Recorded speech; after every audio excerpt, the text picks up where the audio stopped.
I hear you. Good night, everybody.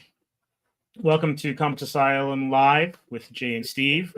We got a pre-Fan Expo episode tonight, as I guess the big con in Canada kicks off in another couple of days, and a whole bunch of our friends, and I'm not sure if Jay's going, will be down at the event, and wishing everyone who's going and involved all the best of luck in the next couple of days and over the weekend. So, Jay, welcome. And I also know that, as we were talking, I guess, backstage, that you are a bit of a marathon man when it comes to doing streams today. Yeah, man. Yeah, that's a fun little aside right there. Holy crap. Yeah, like today, three straight live streams. Not back to back exactly, but I had one like 4 o'clock, then I had another one at 7 o'clock, and then I have, and that's right, 8 o'clock, and now I literally just jumped off that last one, right, and rolled right into this one. So I might cross. My brain is kind of wired now, so I might cross into like different. You know, I'll say something weird, and you're like, "What was that?" And oh shit, that was last live stream. No worries. Well, we got some interesting topics today. But first off, what I wanna start with is Todd McFarlane's Medieval Spawn Kickstarter. Are you aware of this campaign? I was made aware of it this morning when I saw the I think it was a tweet. And it's just Todd holding up Medieval Spawn, and then the original Medieval Spawn from Todd's Toys from way back. So I mean, yes, I am very aware of it. Are you asking me what I think of it? Because, well, let's take a look at it. We'll roll the video from the Kickstarter, and then we can dive into it. Not only what do you think of it, but also what it did in a 5-hour span.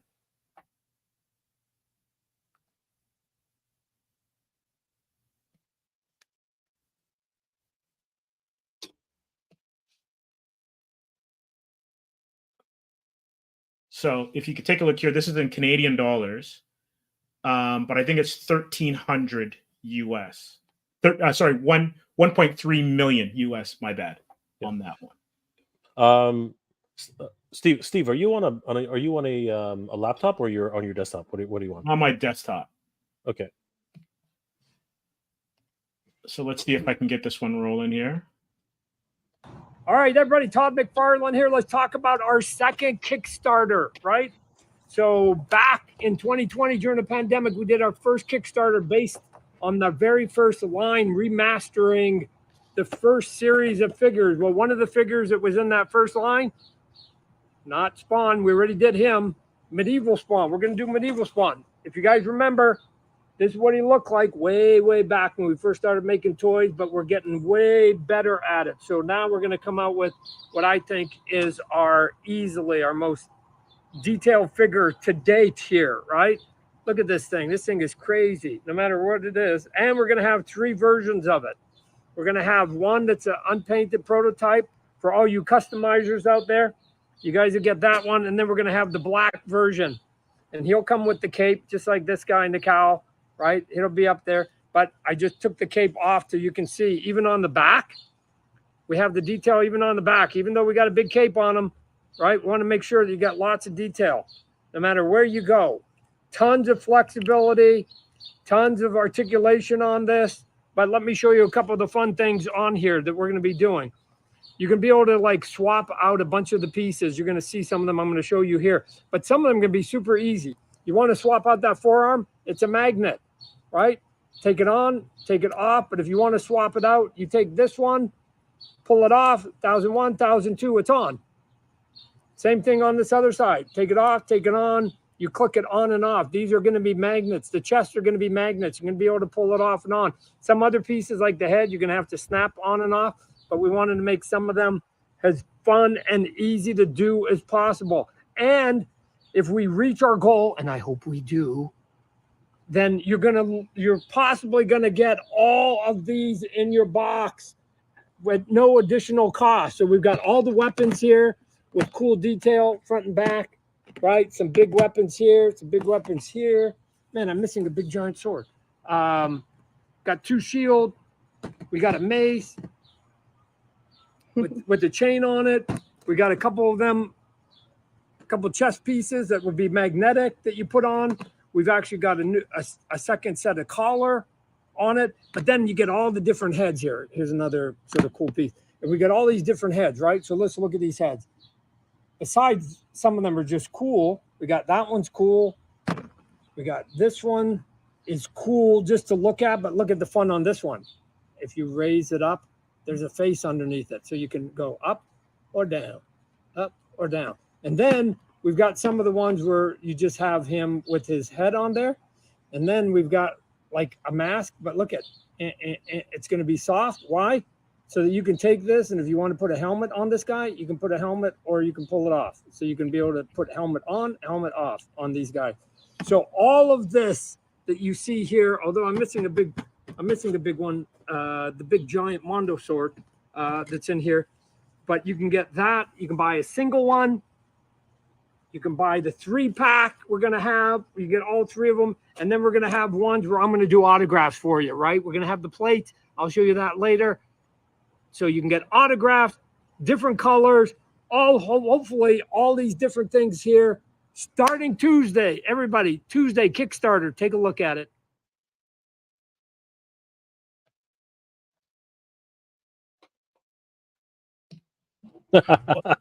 Well, Tuesday has come and gone.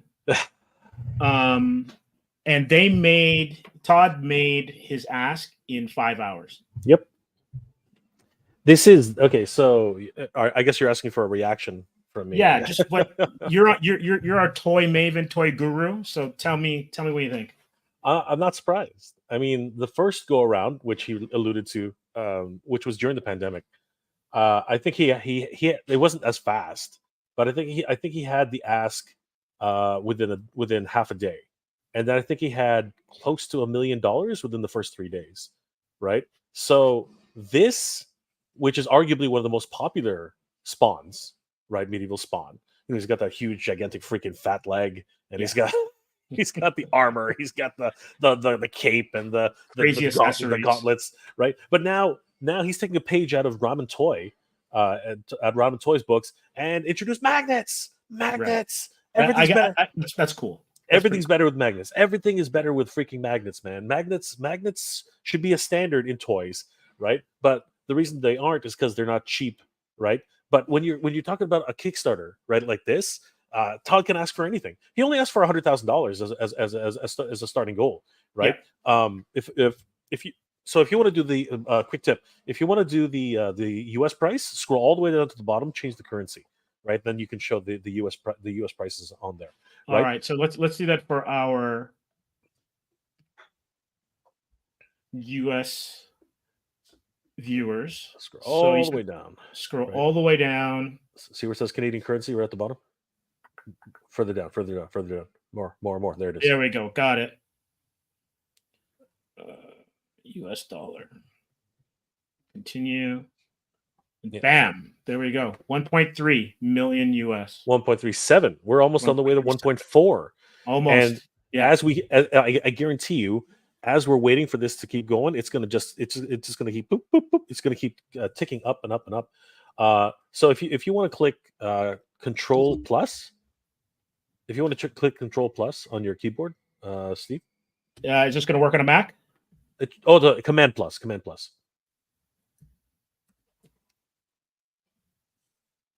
Yep. What's that going to do? Well, if are you on the browser? Yeah. Click Command Plus, and it should. Yeah, keep going. Plus again. There you go. Oh, you just want me to enlarge it? Yeah. Okay. Yeah. No worries. Tell me when it's maxed out, because I can't see it from my section. Oh, sorry. It's maxed out. Yeah, you're okay. Good. So they've got 6,800 backers, crawling up to 6,900 with 28 days to go. Yeah. That's absolutely bonkers. Yeah. There it goes. Do you see that? It just climbed.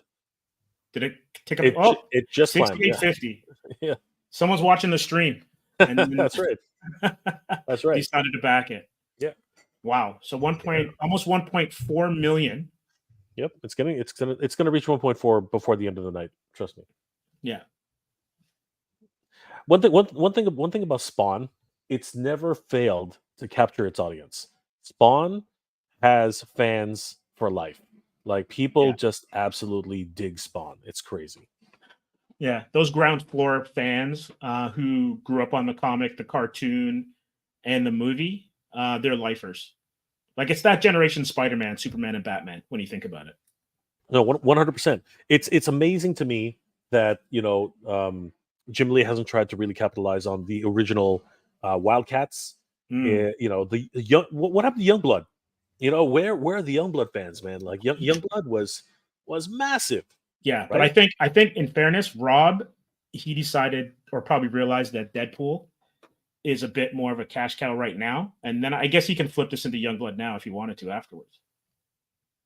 Yeah, no, he's always going to get that royalty check, right? At the end of the day, Mhm. but he doesn't technically really own the property outright. It's still a Marvel thing, Yes, right? absolutely. Whereas here, Uncle Toddy here, he's just like a little Canadian Vancouver boy. He's freaking rolling in it right now, like absolutely bonkers, right? And he owns his own toys. He owns his own toy company, right? None of the other artists out there, they didn't even, they were like, toys.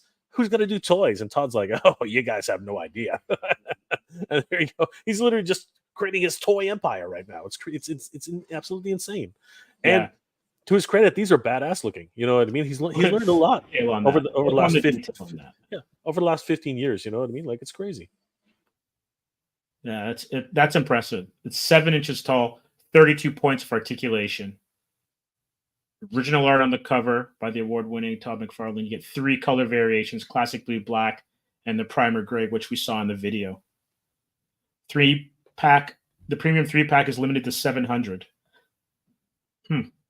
Those are already gone. They're like, if you look at the rewards, those are sold out. They've got to be. Let me see here. The medieval black. They've got 1,200 backers just for this one alone. Yep, insane. That is insane. This one, the gray, only 33. Let's see where the 3-pack is. 210, 2,100, and there's still some. You can, if you have 210 US kicking around, you can still get some. But the all gone is the premium 3-pack for 350, as you said earlier. Sold out. That's gone, and there's your 700. Yep, gone. Sold out. Yep. Didn't even have a chance. Did not even have a chance. So here's my question. Flipor, when does this get flipped? Oh, Flipor was on that for the 700. He's one of those guys. He was right at the beginning. He had catcher swoop in and just take 200 to 700. Those are going to be on eBay. They're on eBay already. I guarantee you, they're already on eBay. Like, look it up. They're already on eBay. I guarantee you. Medieval Spawn, right? It's already up there. Trust me. Let me check. We got some pretty cool comments in the chat right now. Let me get the Spawn up, and then I'll come back to the. I'll come back to the comments. Oh wow. Okay. So you ready for this one? I was born ready, man. I was born. Let me kick it up because we're in your wheelhouse right now. So let me go share screen. Is it this one? I think it's this one.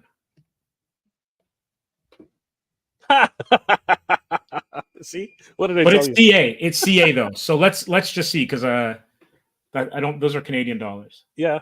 Click on. Yeah, go to the bottom. See if it's there. Do they have the same? They might. Same thing? This might be scrolling forever. No, go back to the top. Yeah, go back to the top. I'm not giving anyone motion sickness looking at. Go back to the top. Go back to the top. Click on the flag. And no, that's the one. Hold on. Where is it? It's there somewhere.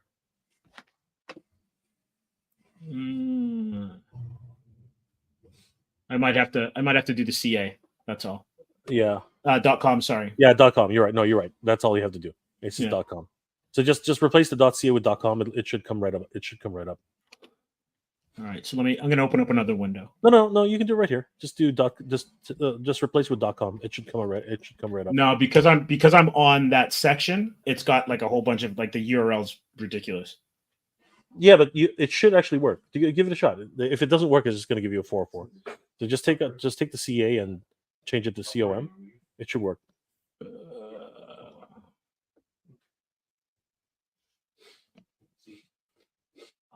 Doesn't seem to be rolling for me. So let's do it here then. It's still channel.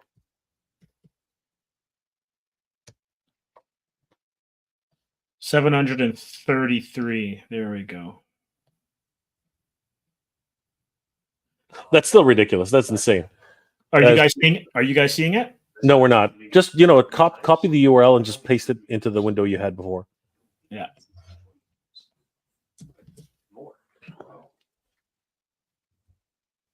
Yeah.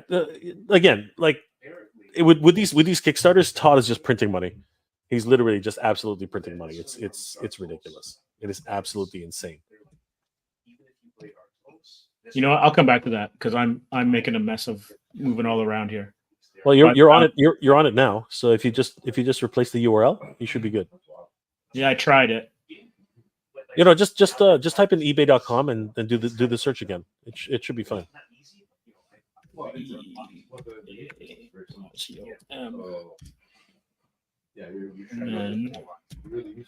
Okay, whatever reason it didn't change on this. You might want to close this window because it's not. How many windows do you have up? There we go. Let me see here. So let me go back to. You know what? Let me close all the others. Sure. So good to see you, Pedro. Andrew. Oh my gosh, good to see you, Andrew. And Color O'Connor. That's the medieval spawn I wanted. It looks so fat and so fat looking, like the best spawn ever made. A lot of people do like that spawn, that's for sure. Oh, you know what's crazy on this? Mm. It flips me back to Canadian anyway. That's weird. Why would it do that? But then it goes approximately 733 US. There you go. Okay, there we go. So it's doubled. It's tripled. It's tripled its value already. Well, some people want to triple its value. Yes. Yeah. Oh my gosh, just crazy. Yeah. So, if you want to throw up a couple of those comments, we can answer them together. Sure. So let's go. Let's go with. That's the medieval spawn I wanted. It looks so fat. That's the one you just read by Cooler O'Connor. Absolutely. How you doing? Thanks for the comment. Pedro Lopez. I need a new spawn figure representation. Been a long time. Luis Ortiz has, what's up, everyone? An awesome video, bro, Jay. Thanks, Luis. Joshua, should I get the Black Series just in case they get discontinued? Jay, what are you saying? Like, fill me in on that. What does that mean? Well, it depends. Okay, so basically, that's in relation to the Acolyte. The Acolyte, sorry. We'll get to that. We'll get to that because there's some interesting stuff going on with. You're talking about Star Wars, right? Yeah. There's some interesting things that just popped up recently regarding that. The figure looks nice. This is by Jim Gillespie, but it doesn't look like the medieval spawn I'm familiar with. Yeah, it looks like it's a completely new reboot of whatever the design was previously. Yeah, this is its own Kickstarter version. So they might even, depending on what it is, he might actually even attach a new comic to it, which would make it even more desirable. Yeah, for sure, especially if he does any of the artwork. Youngblood is in trademark hell. I did not know that. Well, that would stop it from getting made. That's for sure. Yeah, I'm not 100% sure how that's working with All Faults, but you might be right. It's been a long time. Mm-hmm. And then G Zambrano comes with the actual scroll selling. All right, you're gonna have to help me out with that one, Jay. It comes with the actual scroll selling your soul to. Oh, yes, of course. That's why I was laughing. About Youngblood, someone else has the rights to the characters now. Man, when you lose the rights to your own characters, that's tough. Ask Marvel; they know all about that.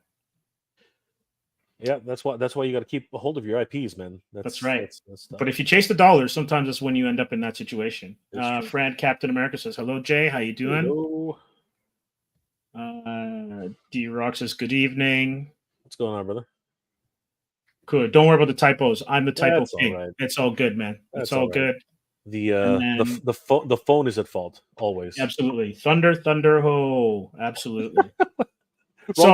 Wrong stream, friend. I appreciate that. I appreciate sure. that. Hopefully we cover that the Superpowers from McFarlane crowdfund got funded because he brought down the amount they needed. Oh, interesting. So it was a higher initial ask. No. He so this is not like this is actually the second crowdfund he's done in the last month. So he did a Superpowers crowdfund. But I believe it wasn't, I don't think it was Kickstarter. I think it was McFarlane.com only. Okay. And yeah, it didn't make it. It didn't make it. It didn't make it. No. Do you know what his ask was for? I can't remember anymore. Joshua, you want to give us a quick rundown of the McFarlane Superpowers crowdfund? I believe it's because he was just asking way too much for each character. Like like these are superpower figures, like, which are in the same style as they were back in the 80s. So they only have 5 points of articulation. You know what I mean? They're very much in the same style and same size, 5.5-inch figures. You know what I mean? So if you remember the old Superpowers figures, it's not it's not that far of a departure from there. A little bit better sculpture, a little bit better, material. But again, when you're doing exclusive crowdfunds, they shouldn't cost that much. It just makes no sense. Like a very minor update, basically, on the OG design. Kind of, not even that in many respects. Omega Primus is saying exactly what. He's talking about Acolyte. Canceled after one season on Disney Plus. Do you want to pivot into that? Well, if you're done with this one, sure. Is there anything else that you want to say about? So basically, if you want to just go quickly back to the Kickstarter itself, I'll just make some minor notes. I mean, it doesn't really come as a surprise. The first Kickstarter was wildly popular. He had his funding within the first week. You know what I mean? And he had the funding within the first few days, and then he had like he hit $1 million within the first week or so. It was absolutely at time one of the biggest action figure Kickstarters on Kickstarter, right? Since then, a couple of others have hit the $1 million mark. So I mean, it's not unheard of, right? So, and this is Toddy Mack we're talking about. He actually has the resources, he has the company, he has everything in place to make these things. He has the partnerships with all of the companies overseas, so he doesn't really have to worry about it. It's kind of so. This is one of those things where you have to ask yourself: is this disingenuous to be asking fans to fund this action figure? You know what I mean? So that's a great point, because finish your point, because it's also coming up in comic books as well too. Yeah, exactly. And crowdfunding. Exactly. It's one of these things where, but you know what? It's different when you're a small indie company asking for the help from the community. This is this is Todd freaking McFarlane, man. He has his own independent toy company, which is associated with Disney, which is associated with DC, associated with Warner Brothers. He's still. Wait. You're not even going with the sports. Like all of the sports. Yeah, that's NHL, right? NBA, NFL, like everything. Yeah, exactly. Like NHL. Can't leave out my Canadian brothers. He's cornered the market on action figures in his wheelhouse. You know what I mean? Arguably. Yeah. Are they the best figures in the world? Absolutely not. Right? Are they enough that the fans continue to buy them and want more? Yes, 100%. Because DC fans love the multiverse, right? The multiverse to them is huge. And then of course that's not even talking about Spawn fans, just actual Spawn freaking loyalists. Like, this is crazy. Think about it. In like what was it, 6 hours? Not even 3 hours, 4 hours, whatever it was. He hit $1 million. You know what I mean? Like, insane, right? So it's one of these things where Todd knows his market. He understands what the fans want, and he's a fan himself. So yeah, he gets it.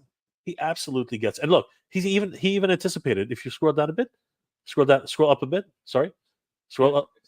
Down. Sorry, down. Keep going. There. More free bonuses for hitting 1.25 million. Right now, he's getting into the astronomical thing. Right, where he's just giving away stuff now. Right. Do you want to see what he's giving away? Sure, go for it. All right, everybody, Todd McFarlane here. It's time to give you more free stuff. Since we've gone way past this number here, and we've given you 4 free items before, it's time for us to give you some more items. There's some cool packaging, slipcover there. And remember, it's going to be the fastest shipping that you'll ever get. So I'm going to give you 2 items today, right? Here's what you're going to get. You're going to get the collar, the new collar chain, right? This is the one with the spawn symbols on it, right? The pre-existing one is the one that's got the skulls, right? So you'll get now this alternate one here with the spawn symbol on it. To change it out, it's the one that holds the cape up in, and then you can take off the chest piece. And more importantly, I'm going to give you this cool big Mondo spiked piece here, right? That's one of the magnetic pieces. If you turn it around, you can see the magnet in there. Right? So if you just go over to, like, here it is right here. Here's the one that's going to come with it. Take it off. Take this one. Literally put it on, and it's on, right? Off, on, stays.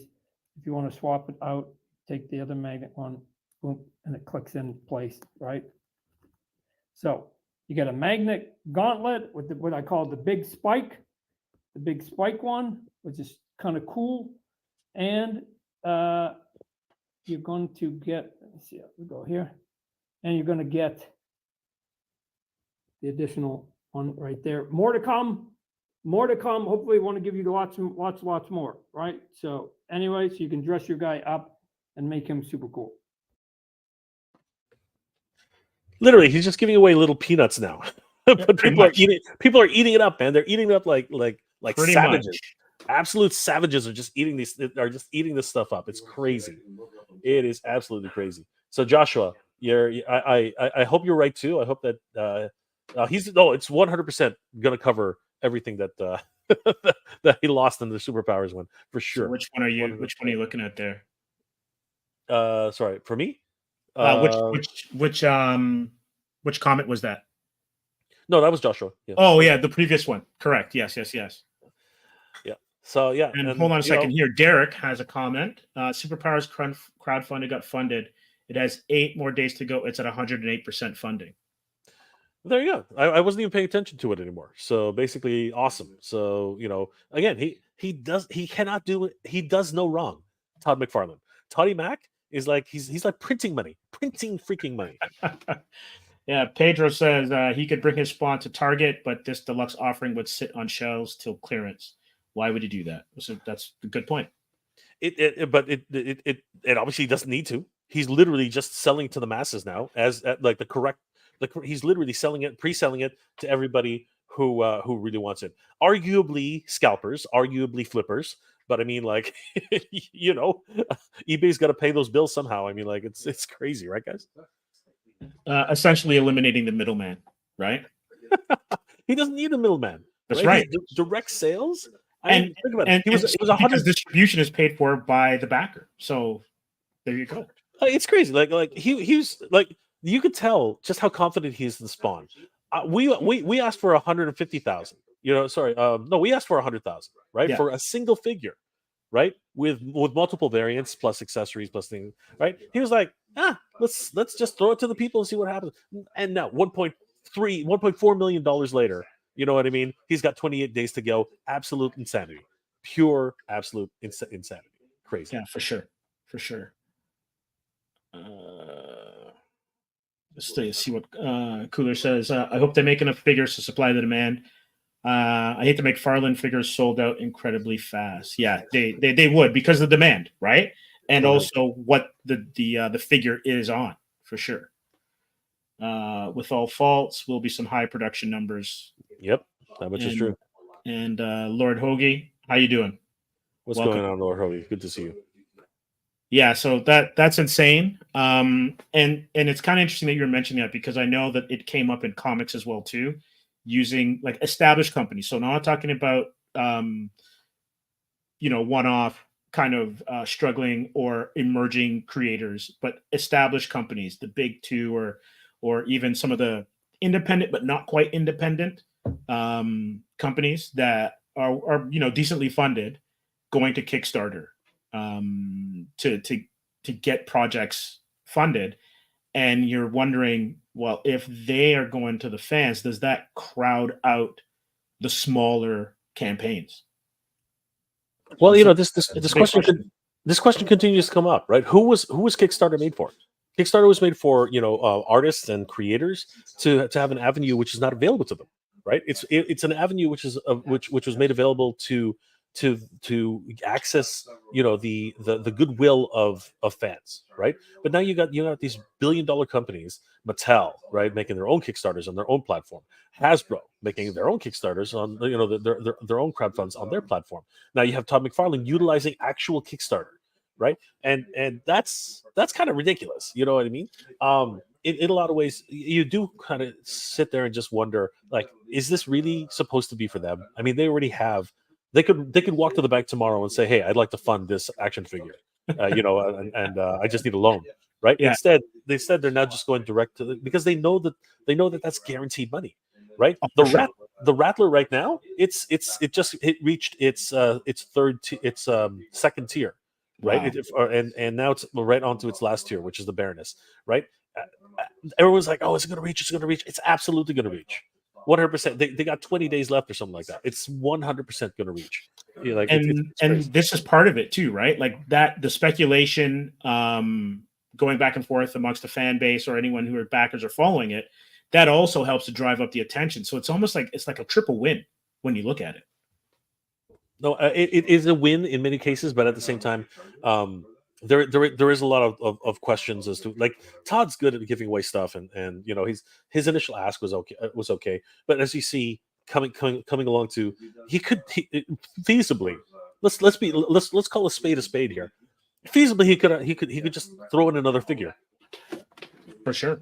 Yeah, right now, like he only asked for $100,000, sure. Right? He's got $1 million. That's like 10 times what he actually asked for. Also, too, kind of, you've done it before. You know what your market share is, and the interest in the product. The $100,000 ask is like asking for $10, really. Like, he could ask for a lot more, but man, it looks good when you smash it in 3 hours and make 10 times as much. Yes, yeah, 100%. And not only that, the investors are like, oh hell, And again, it's a private company. I get it, but it doesn't matter. The banks are in this case, the banks are your investors. Right? They're looking at that as like, you just raised $1 million in 3 hours. All right, what loan do you need tomorrow? What type of line of credit do you need now? Right? Anything he asked for, it's crazy. It's absolutely nuts. With all funds, it's a loss for most small folk. I don't know if it's a loss. I mean, you have the option now to fund it now, right? But those exclusive packs, limited of 700. Yeah, those are the ones which no one's going to get a hand of right now, right? They're gone. Like all the Flipper Franks of the world and all the Flip Wars of the world, they've already secured that and are about to make like massive deals, right? And then we have Pedro who's saying, if HasLab did this crowdfunding for figures instead of limited releases, would that work better? That's a tough thing to say, right? But I don't think they do individual figures like that. You know what I mean? I don't think that's the way they.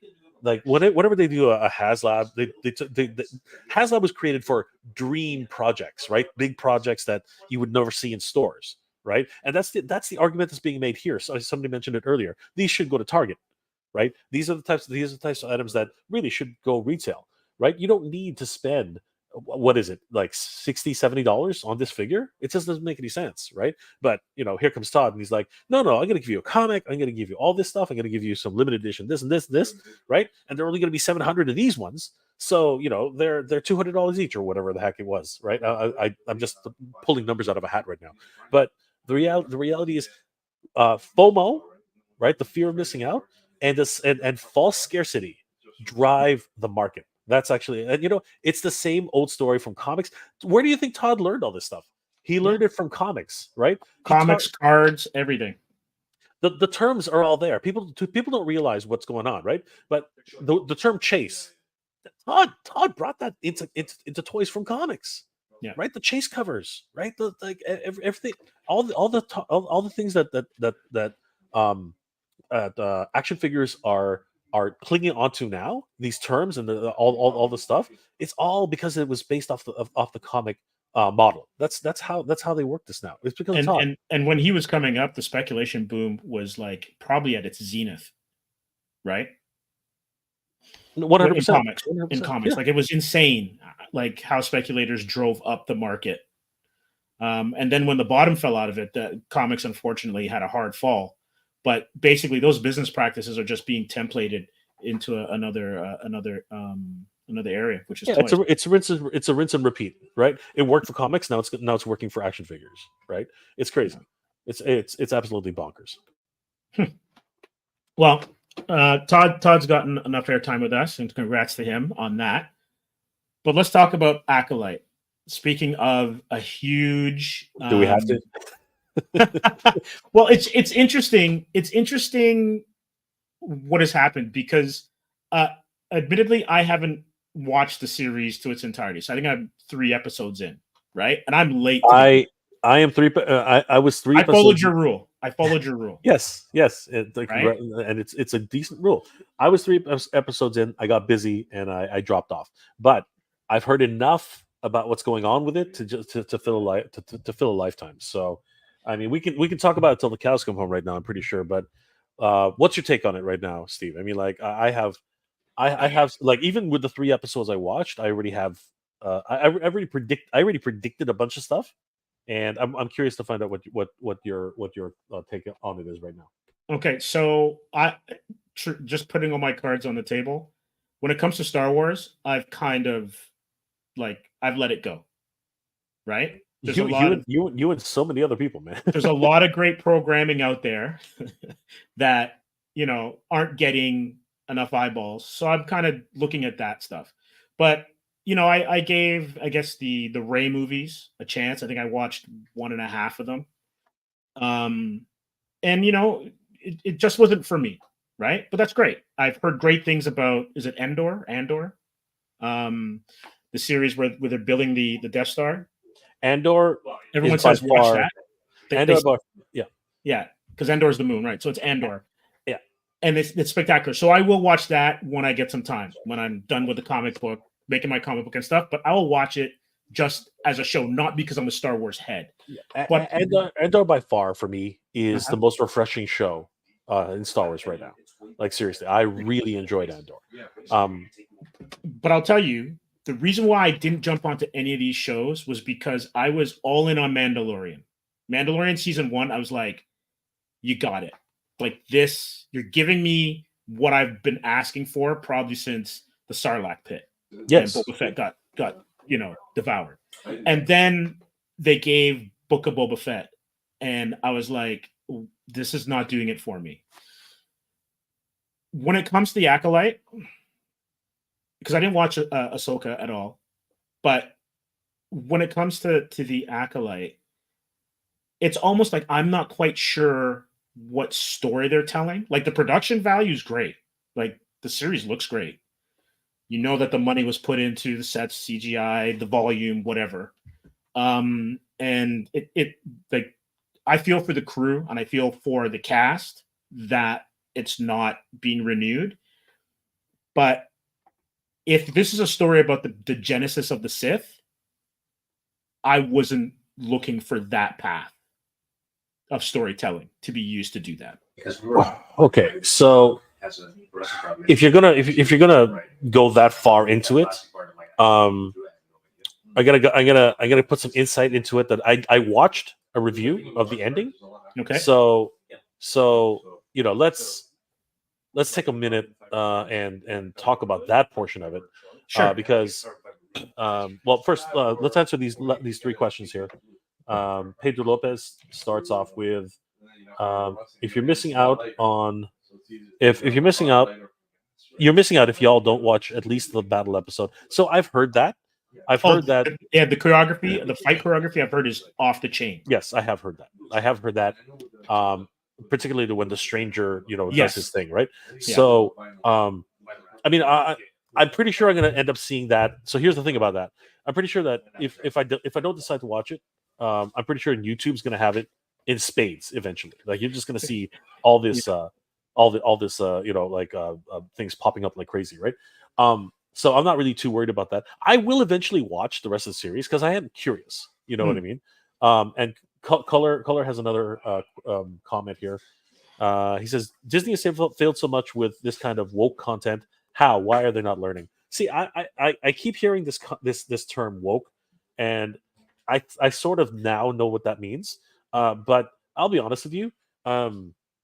There's at least in the first 3 episodes, I don't see any problem with what they're presenting. It's a coven of witches, and you know the the introduction of Immaculate Conception, that's happened before. I mean, that's Darth Vader. You know what I mean? It's So Anakin. It's yeah, Anakin. that doesn't surprise me at all, right? I mean, if you have a whole coven of powerful Jedi, Force users, and remember, you got to understand that the Dathomir witches use the Force differently than Jedi. So what seems like magic to the Jedi, because again we look at the Force like magic too, right? But what seems like magic to the Jedi is actually just a different way of using the Force for the Dathomir witches, right? So what's actually happening here, right? But having said that, the whole intrigue behind what happened, who killed them, all this kind of stuff that happens, and then what actually happened, who set the fire, this and that's supposed to be a whodunit in the rest of the series, right? Like that's actually supposed to be Okay, what before happened. you even go ahead and get to the review, I'm just going to go and say you can tell where I would be shocked if I call it wrong when I get to the end of it. It's pretty paint by numbers in terms of who set the fire. It's a long play, right? And we've seen the long play in Star Wars. It's like There is a generation twist. thing. There is a twist, actually, Steve. Right. There is a twist, and we can talk about it. But Sure. first of all, I want to give a huge shout out to the felon attorney Oregon. Thank you for the $2 super sticker, my friend. What's up, Jay? You lost weight? Missed me? I lost weight. Thank you, my friend. I don't think I have. You know what that is? That's standing in line in San Diego. Yes, I was sweating in the blazing heat. That was sweat. That was sweat reduction.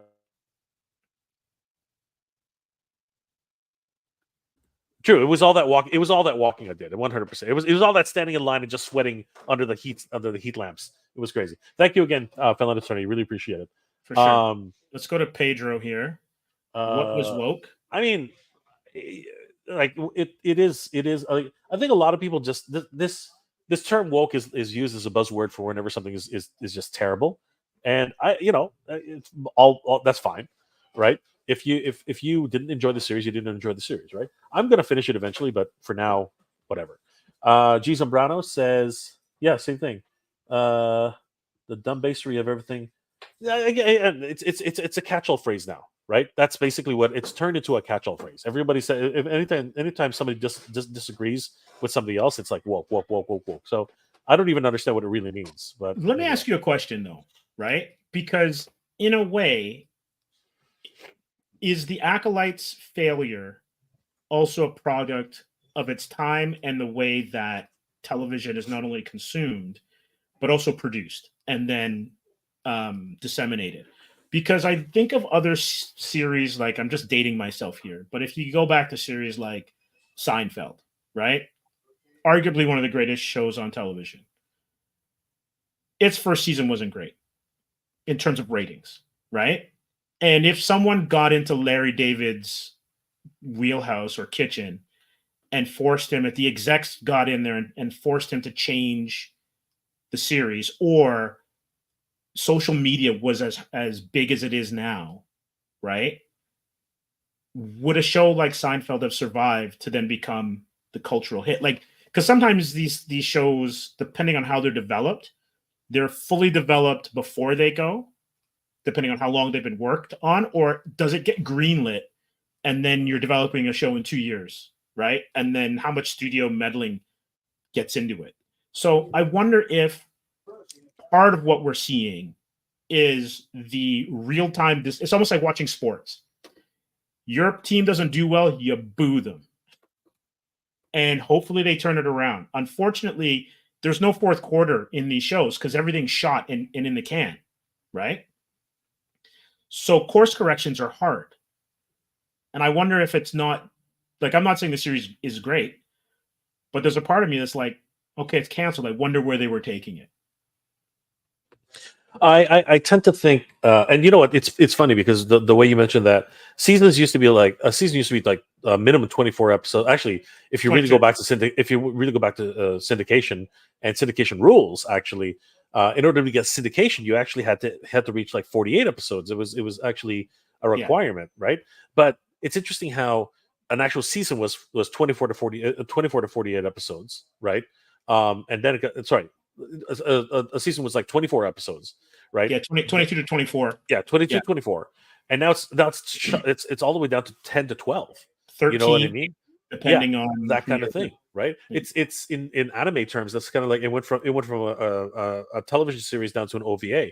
You know what I mean? But streaming is like that, right? Because the budgets are bigger, right? The effects are bigger, the sets are bigger. You know what I mean? Like everything, they've all become mini movies in a lot of ways. You know what I mean? People are asking for bigger, broader, and lesser, right? Less is more kind of situation, right?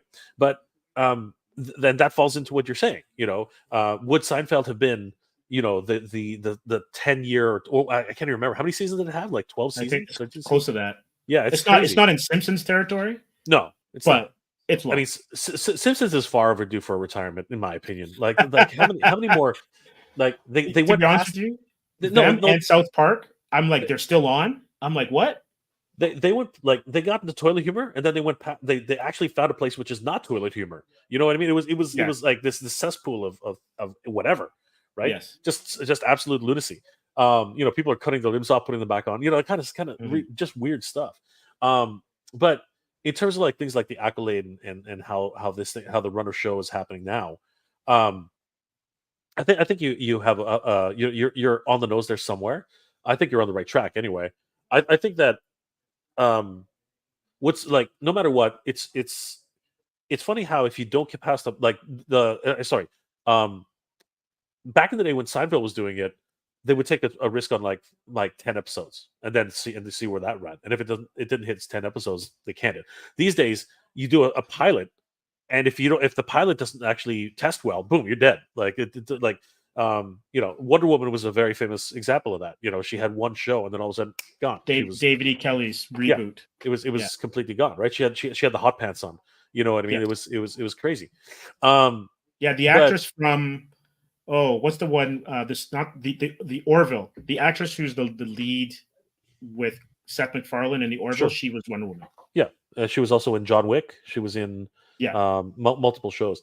But one thing about sitcoms and comedies and rom-coms, you know, things like that, they have a certain, you know, I guess wiggle room. They have a certain wiggle room because, you know, sometimes like, you know, the old classics like Cheers or you know, some of the family sitcoms that were like, you know, Full House and stuff like that.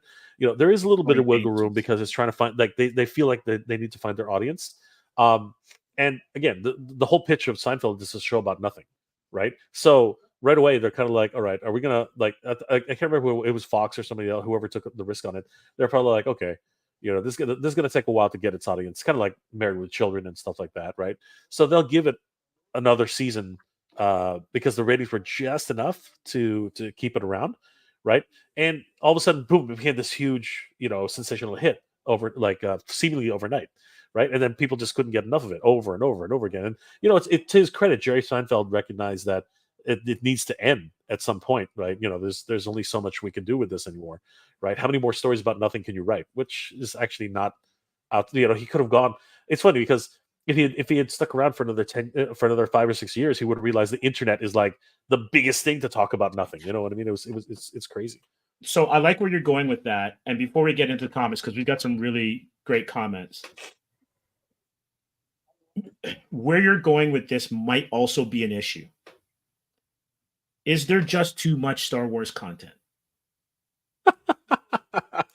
You're not even candy coating it anymore, right? You're not even candy. Like, the fans have pretty much given up on Star Wars. Like, nobody's buying the toys anymore, which is arguably one of the biggest bread and butter that they have, right? Jay, not to cut you off, but apparently Acolyte merchandise has been removed from the Disney store. Okay, here's a famous saying. Okay, that all of us toy collectors have adopted pretty much. What it's gonna like wait for it to go on clearance. B, it'll show up at Ollie's. Well, anything Hasbro related ends up at freaking Ollie's or at Ross Dress for Less or Ross, all man. Yeah, love Ross. I love Ross. Ross is the place. Ross is the place. Right, so that's the problem, right? Everybody's just waiting for this stuff to go on clear. Like we're still like here's a famous one. I actually went to Buffalo, New York, and I found her on Ollie's, and I was like, I wonder if I'm going to find, I turned the corner, I'm like, oh my god, there she is. Holdo. I'm like, this isn't a Hordor, this is General Holdo. Okay, she's lit like 30, 40, 50 of them, all of them, just like you're like the legends are true. Like, right. There are millions of these things just hanging around, and they can't like all these can't give them away. All these cannot give these things away. It's crazy, and it just keeps like sticking on the shelves. It's nuts, and that's what's going to happen with the Acolyte. Unfortunately, that's how that's going to go. No, like I was at San Diego Comic-Con. I saw them on display. They look great. Okay, they look absolutely great. And you know what? I argue that I will pick up that little Jedi figure. She's Chitara. All right, she's like if you know who I'm talking about. Literally, it's Chitara in a Jedi Chitara. Like seriously, it's crazy. It's absolutely nuts. Yeah, it's kind of funny because I also was like, isn't that a Star Trek design? So it was really odd, some of the stuff.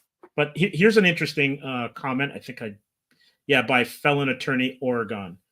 I won't ruin the series for you. Seinfeld is painful. Its first season really bad, and it's like sometimes it takes a while, especially with that kind of humor. Larry David's just kind of off anyway.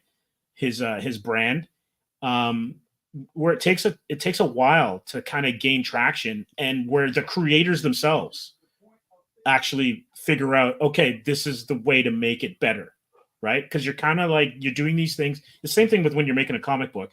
You're in such a vacuum, right? In an echo chamber when you're making these things.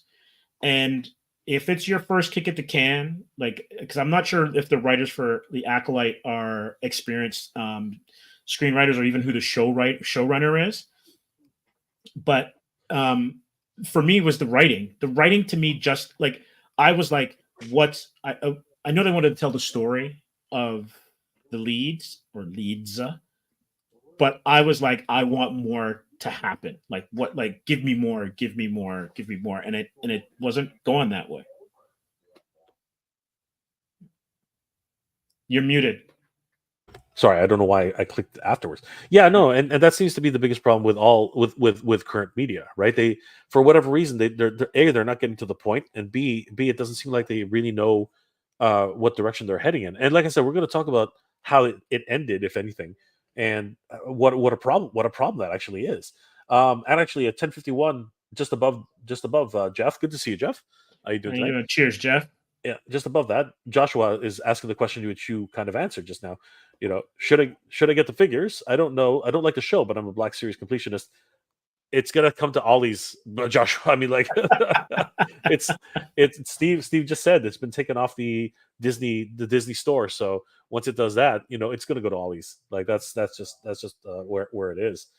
Jeff, and then Jeff follows up that at 10:53. I don't mind the Acolyte, but if you want to throw that 10:53. 10:53. Jeff Morse. Yeah. Yeah. I don't mind the Acolyte, but the episodes were very uneven, and the flashback episodes were not good in my opinion. The lightsaber battles were awesome though. Yeah. So there's a lot to take away from. There's a great amount of things to take away from it. 100%. So at the end of the day, there's things to like about it, and there's things to that a lot of people are going to be critical about. So, and we should blast through a couple of these other ones. There's actually a lot of them. Oh, there's so much, and I'm loving it. G. Zambrano, no, not a catch-all. It's people hiding behind it instead of saying, I don't like that the protagonist was brown. I don't like the protagonist was female, etc. Now, a series like Star Trek has always been woke, right?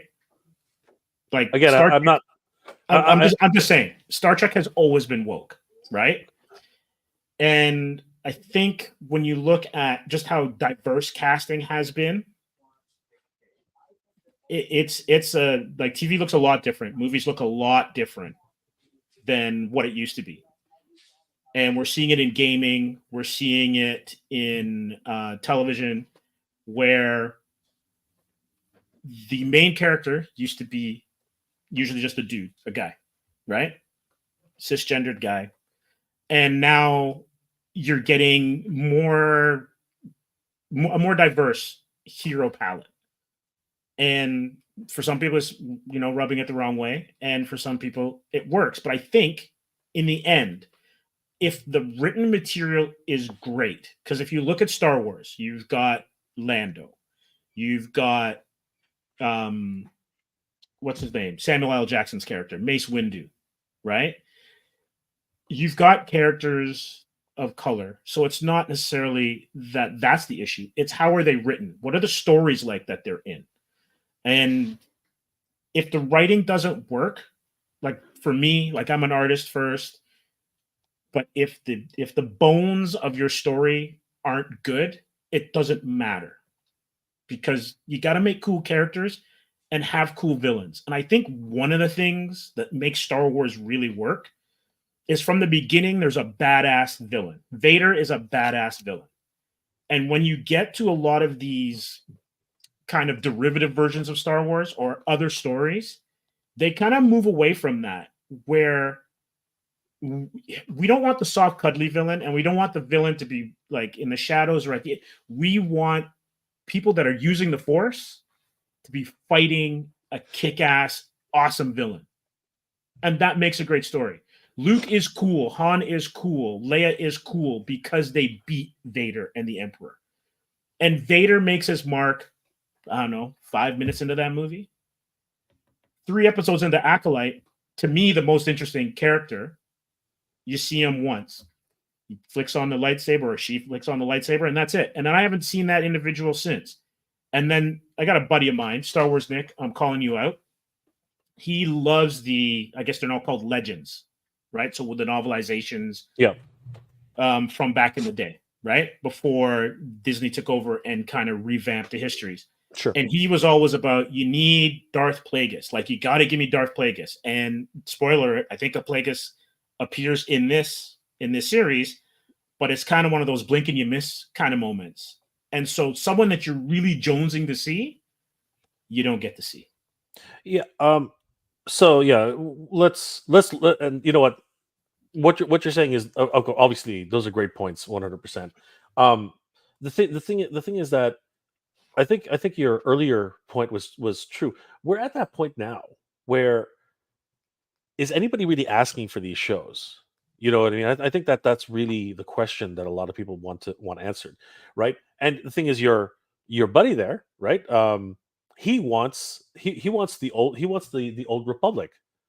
You know, he wants the old Republic as it was written in the novelizations. He wants the old Republic as the video games. He wants the old Republic, the legends, to actually be made, right? And there's nothing wrong with that, right? But that's not the way the current direction of Star Wars is heading. You know what I mean? Star Wars is now in a transitional period where they want to try new things. They want to try experiments. Some of them are working, some of them are not. I argue that still, and I'm really excited to find out. What's it called? Andor is in the right direction right now.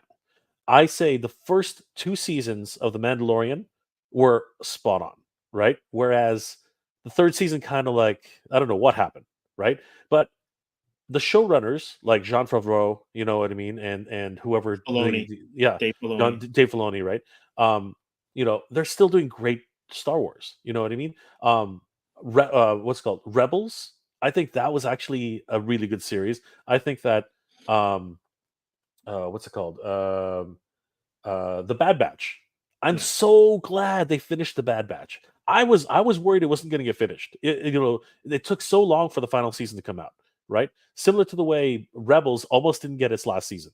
You know what I mean? It's one of these things. And now Rebels, arguably, because you didn't watch it, but really, Ahsoka is Rebels the final season. You know what I mean? The actual final season, because Ezra disappears into the ether, and we finally find out what happens to Ezra. Was it the best? What is it the best version of Star Wars? With Ahsoka and Sabine Wren doing their thing, right?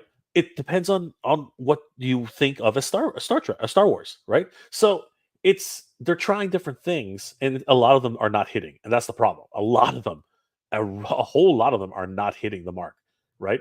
So this is just another kick at the can, and it just did not hit the mark. Like the real problem was it's like, okay, so let's cherry pick a couple of these ones, because there's a lot of people just going back and forth about woke and whatever that terminology means. But where do you want to go? Let's just say, yeah, let's go to the Villain Attorney at 10:55. Let's start with that one. Uneven for sure. It's the characters not acting consistently or how they should. Not like in Star Trek not like Star Trek isn't looking great. That Section 31 trailer was trash. Yeah. So again, there's a lot to take in there. Obviously both play in the same yard, right? But Yes. one's going in one direction, the other one's going in different directions as well. Let's do that's a good one. Omega's 579. Woke means that you put your personal agenda in place of serving the story. Well, again, even I still say, in my opinion, people tend to just use it as a catch-all phrase. And I know somebody mentioned earlier that it's not, that and explained the reason why. But the reality is, if you're just basically throwing woke around like it's like oh, that's woke, this is woke, that's woke, then you sort of are using it as a catch-all phrase to just explain something really quickly. You know what I mean? So we're not ignoring that, but we're just going to keep moving on, because honestly, we could talk about being woke until the cows come home. This is a great. I don't want to put this one in. This is a great one. That's a great one. Go ahead, read it. Streaming does have a pacing issue. That's real. Overall season length, individual episode length, miniseries aren't a new concept, but these things aren't flowing at all because they're chopped up weird. If you take a look, especially with Netflix, this is a great point. There was a point where you would look at a Netflix series, especially if it was like, say it was a Marvel series, you would know that by episode 6, you would get the villain-centric episode where you delve into the villain's backstory. So you can almost do beat for beat for like by episode, what kind of episode you're going to get. And you're right. Streaming is kind of, it's a hodgepodge. It's a mixed bag. And some of these series should probably only be like 5. Doesn't have to be 13. Yeah. And some of them you need more, right? Like I think the Brits kind of have it right. Sometimes they only do 4 episodes, and that like 4 1.5 hour episodes, and that's it, as opposed to 6 or 8 45 or half hour episodes. Well, how many episodes was Kenobi? Kenobi was like 10 episodes, like 8 episodes, something like that. Yeah, it was short. It was short and sweet, right? And it wasn't great. You know what I mean? Kenobi could have been shorter. To be honest, between you and I, Kenobi could have been. There were a bunch of filler episodes too, but the reality is, they told an interesting story, and they had the fight everyone was expecting, and then all of a sudden it went the way it went, right? Did it change anything? No. It kind of like told this side story of what was Kenobi, what was Ben actually doing all those years. You know what I mean? Yeah. He was trying to find himself, right? He was actually losing touch with his idea of what the Force was. He was losing faith in a lot of ways. But at the end he stuck it out, and he really did complete the mission, right?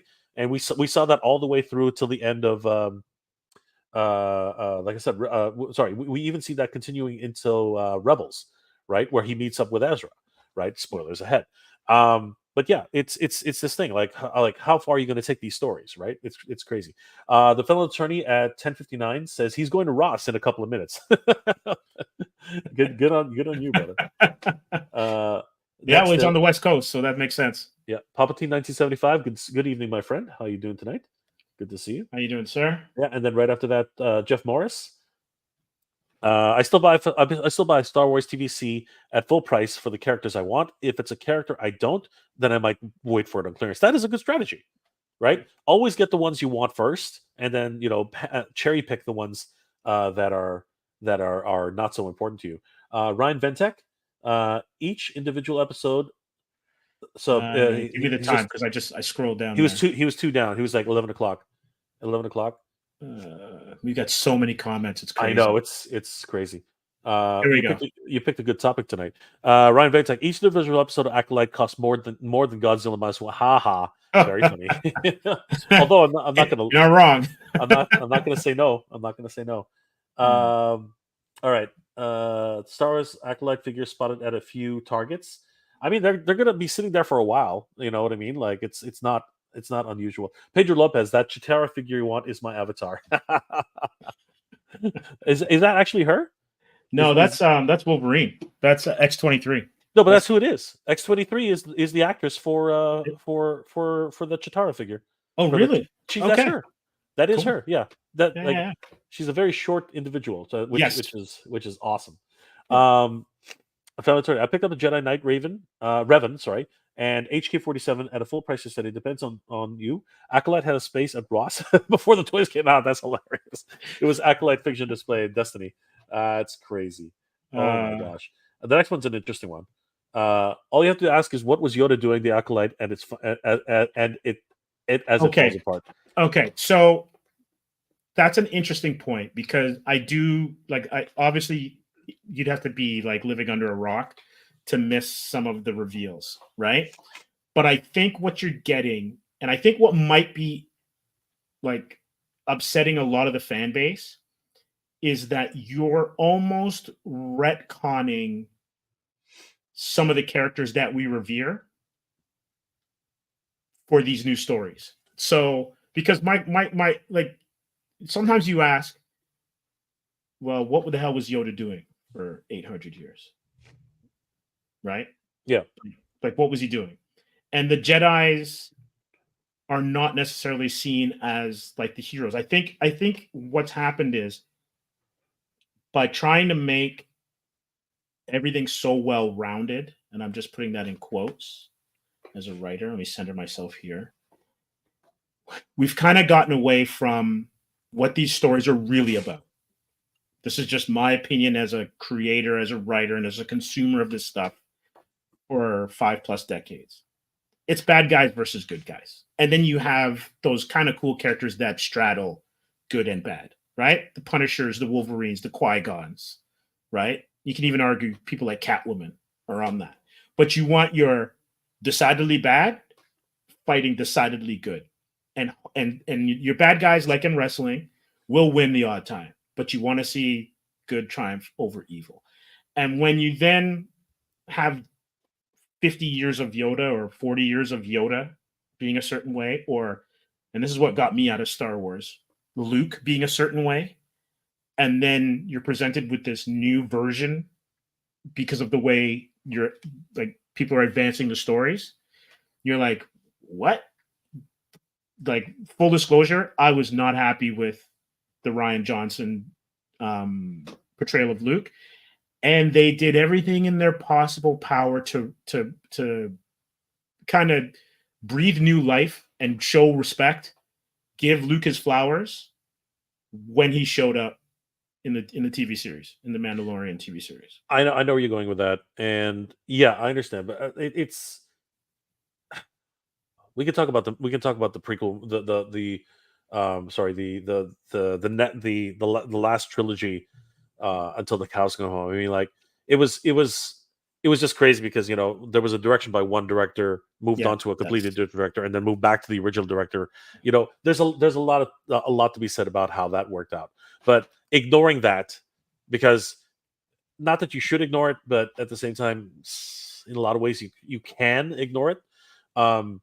We're now looking at what Star Wars is now becoming, right? And I think that seems to be where people are becoming extremely critical, and fans are divided. Fans are extremely divided, right? If we look at this is actually a good answer to Omega. What was Yoda doing? The same thing he did in the prequels. He trains younglings until war broke out. Yeah, but I think the question really be the reason that came up is because spoilers ahead, Yoda and Darth Plagueis actually show up in the series, right? Yes. So that's a thing. But as you said earlier, it's a blink and you'll miss it kind of scenario, right? Um, the the truth is, from watching a review. Well, before we finally get to that, let's go to let's see here. Oh gosh. Again, everyone's having their conversations about woke, and then again, we're not that We will never solve that. that's the point, right? So not that we're ignoring it, but I'm just trying to get the relevant content here, guys. I apologize, but it's just Hold you on. guys are having your own side conversations, so I'm not going to which is amazing. But I'm going to give you this one because you which is mentioned great. Ollie. Yeah. I want them in 2,000 miles from the nearest Ollie's. Jay is far closer to me than Ollie's, and he lives in a different country. So let's see some at Ross. Well, I mean, like it's not untrue what you said, but I still have to travel quite a distance to get there too. And the reason why he said that is Nick Hayes. Thanks for the comments.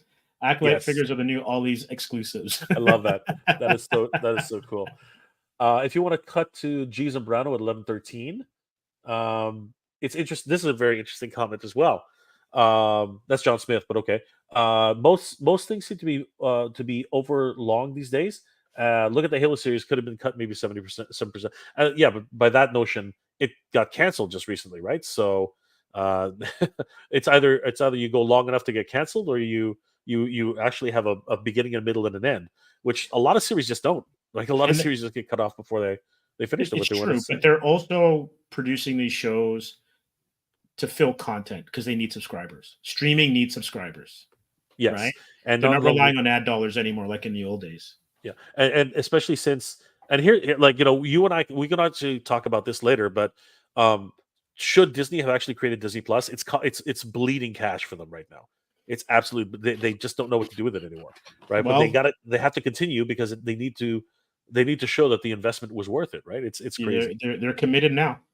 Yeah, and this was the one I wanted to read. Remember, G. Zambrano. Remember, Kenobi started as a movie. It could have been 1.5 hour episodes, like a miniseries back in the day. This is true, and that's actually why the format was what it was, right?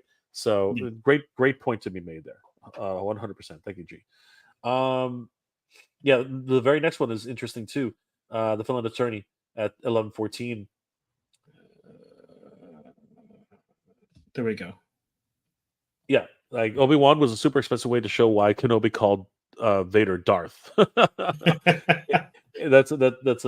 is definitely an interesting way to show that parallel for sure. Well, the felon's on his way, but got to run. Hail to the chat and the host. Have a good evening, and thanks for joining in, and good luck on all these, man. Absolutely. And Kevin Davis right below that. Actually, it was the next one. It's the next one below that. Yoda was in the Acolyte. Did I miss the last 2 seconds? You blinked. You blinked. That's the problem. Okay. You literally blinked. But here, you know what though? I think Jeff has a good way to look at it. I'm offended. You're saying I'm easily offended. LOL. And see this? And I'll go back to this. Right. In the end, they're just stories. Right. I'll just use myself personally. I don't like what's going on in modern Spider-Man comics, but I'm not going to rant and necessarily rave over how bad they've been for a long time. I'll just go back and read the old ones, right? And if I get surprised with a good story every once in a while or a good movie, I'll consider myself lucky. But there's enough content there, and I think Star Wars and Star Trek and some of these are in the same boat, where we should be able to, like, if we're watching sports, you like your Yankees, so other people are Red Sox. You go to the game. Hopefully a fight doesn't break out. You all have a beer, enjoy the game, and at the end of it, you go home. I don't think it has to, like, I love the passion, but I don't think it then has to extend into what you think of other people because they like something that's not of your desired palate. Now, again, it's live and let live, right? That's the type of mentality we should all have. But again, like nerds and geeks, we tend to have wars over who's better, a Picard or a Captain Kirk. You know what I mean? So it's a never ending story. But you know, at the end of the day, this is why we love this stuff, because this is why we become obsessed with it, right? J-Man at 1119. I was just going there. Yeah. Remember when Star Wars was based on a movie of movie serials and Kurosawa films? Like, what's with all this random stuff we get these days? Well, the problem with that is when you get as big and successful as Star Wars, which was based off of, as you said, like, you know, Flash Gordon and Kurosawa films, right? The thing is that people want more, and consumerism is such that because people want more, companies want to give more and sell more and do more. I mean, there's a reason why Disney bought Lucasfilms. You know what I mean? There's a big reason why, and there's a big reason why, arguably, George Lucas is trying his best to get it back. You know what I mean? Because he feels they're not handling it with the proper respect that it's due. But we'll see where that goes. Well, that's a good point though, because like when you think about it, it's quality control. Essentially, it comes down to quality control, and a lot of times when you have certain characters or certain concepts. And I guess Game of Thrones is a perfect example of this. When the creator is involved, like the person that actually comes up with it is involved with it, the through line and whatever they're trying to tell is usually stronger and on point.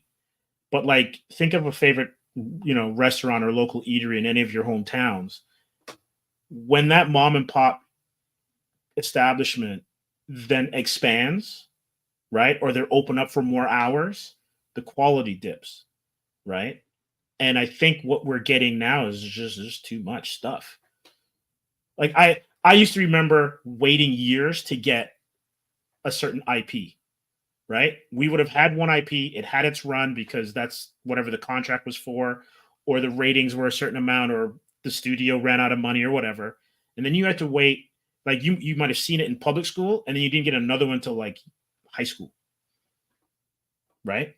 And now we're getting like any kid that's born now and is like 7, 8, 9, the library of stuff they can go back and watch from their birth, moving all the way up into when they, you know, hit their teenage or early 20s, is basically dwarfing in those 8 years or 10 years what we would have had, what Jay and I were just like aging ourselves. Our entire lifetime, right? Like our entire lifetime, they're getting in like 4 or 5 year chunks. And not to mention where you can then go and get your manga or your anime anywhere. Because when we had to do it, we had to go to like some video store downtown and go get an OVA or get someone who had burnt a VHS or something or some disc. And we would get like, you know, the OG anime from Japan. It wasn't that readily accessible, and I think it's almost like too much of a good thing, if we can say that. Yeah, no. We're dating ourselves. Yeah, whatever, man. that ship. This is dating me. That ship. Yeah, exactly. It's written on your face there. But pretty much. But no. You know, I totally agree. I mean, like, you know, there comes a point at which, you know, we all have to just come to the realization that, you know, we are hard. We're about as hard boiled as you're going to get. Like, there's not really any going back at this point. So it is what it is. But you know, the consumerism is always going to be a thing that when you're successful at something, it's just going to come back, and companies want to keep making stuff that people want, right? That's always the hardest thing to do, right? So it is what it is. And your comment here actually goes into what John Smith is saying. Hey, John, if you want to do a comic, just do the comic. It's not rocket scientist. Which is why a G.I. Joe show that just does the original comic would be great. But people want content. Like the companies that are out there want content, and they're in the business of making money. And it seems counterintuitive because Acolyte one season had done 200 million or whatever the budget is, and franchises look like they're in disarray. But it's not like in the old days where you could just go get a screenwriter or a script, someone believes in it, get the producer behind it, get it made. Everyone's going for IPs. They want brands. They want IPs that they can then turn into toys and shirts and bed sheets. and video games, right? Like I think Alien is a perfect example. Alien, is it Romulus? I think is out now. Romulus. Yeah, and I do want to see it. People are saying it's like the third best Alien movie. yeah. A lot of people are saying that now. I just came off a live stream that said the exact same thing. Which really, when you think about it, isn't that hard because the first two are amazing, and you have the people who think Alien is better than Aliens, and vice versa, right? But did you need all the other ones, AVP and all that kind of stuff? I don't know. But those are the kind of franchises that everyone is looking for. That's why you have Beverly Hills Cop 4. The next one, the next 3, I guess, at some point he's going to be, in the old age home busting criminals. Well, I mean, look at Will Smith and with Bad Boys, right? And it should be called Bad Men at this point. Cranky old men. Cranky bad men. That's what it should be called. At some point, you can't chase anybody, right? When you're a certain age. Well, I mean, that was the whole joke. I mean, like at one point, he's like, "I got this," but do you really? You know what I mean? Like that was the ask, right? So right. Yeah. Okay. So we're gonna skip a couple of guys and just keep getting to, but we'll say Bernie Lomax is in the chat. Good to see you, brother. John Smith, market failure. Kind of. It's more like market fatigue. I think that's actually what's happening right now. There's just too, as Steve said, there's just too much right now. It's a lot too much of something that nobody asked for. I think that's really what's happening right now. Omega 579 at 11:25. It's hard to say because there is good Star Wars being made without George, but this one, a lot of people are saying it's not, right? But can George make good Star Wars? Well, if you look at Episode 2, you might argue that he can't write a good love story. I mean, I will contend that if you cut out the love story stuff, that's a solid half-hour action. Absolutely, and I think that George is strong where George is strong. You know what I mean? Which is why I think Empire Strikes Back was directed by, was it Herschel? Yeah, Irving. I'm gonna look that up. Kirshner, right? Kirshner, yeah. And I argue that he had a hard time with the love story between Leia and Han, but he made it work. You know what I mean? Because again, it's still George's story, but George had enough foresight back then to let other people direct the movies that came after the first one, and it worked. Also, two damn good actors. Yeah. Right. Oh, whatever. What was Harrison Ford's line? Like, you can write this stuff, but you can't say it. Yeah, you can write this stuff, but you can't, and you just can't say it right on camera, right? But he, again, like you said, they made it work. Both of them did. And you got to remember, these are stories which were originally made for a PG audience. You know what I mean? They weren't really made for like adults, right? This was supposed to be fun, stories that. Yeah, go ahead. No, just getting back to the comment about them being serials, right? Like, that's even why you have like the transitions, which are the wipes. Like that's what those old serials from the 40s were, right? Exactly. Yeah, very old cinematography and transitions. All right, so let's go to Bernie Lomax at 11:29. Says that everyone wants to say when Disney did this, when Disney did that. I think it wasn't Disney, as it's more George Lucas's fault for selling his so-called baby. Greed was at the end that got the best of him, and that's a fact. You say that, right? But how old was he when he sold it? I mean, George is not a spring chicken right now. I remember at the time he was saying that he wants to let other people tell tell new stories. That's not a selfish thing to do, right? I mean, yeah. Like $1 billion later, you know what I mean, with stock options, blah blah blah, right? But why shouldn't somebody be able to sell their property? You know what I mean? And hopefully hand it off to somebody he trusted, right? The whole idea with handing it off to Disney and Kathleen Kennedy at the time, he said it. He was like, "Well, Kathleen and I have worked for years, and I trust her." That was actually what he said when he handed it off, right? And fast forward, another decade, and now it's like, well, I don't like the direction they took it in, so now I'd like to try and get back in. And now it's like, well, we'll keep you on as an advisor, George, but we don't want you writing our stories, right? So, yeah, it's tough to say. And you got me there. Oh, it's a fact. He sold it for profit. Fine, I'll go ahead and take that.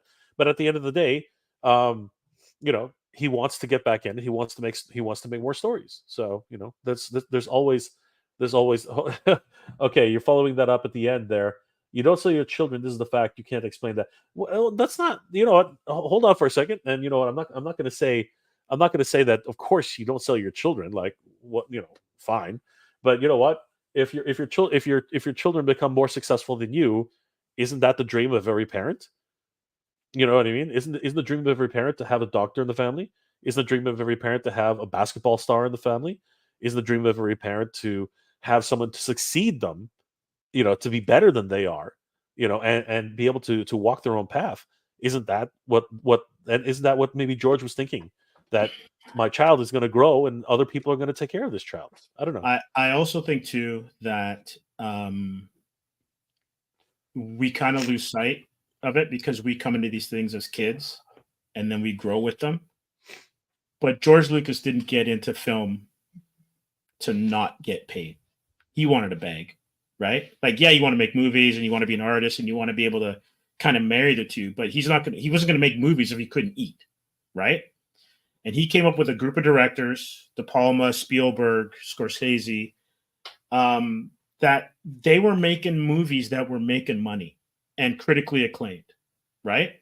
And if money wasn't an issue, he wouldn't have been making those merchandising deals when we were kids to make all the toys, right? He would have said, "Nah, I just want to make." No, but you are reciting the modus operandi that he actually had to do.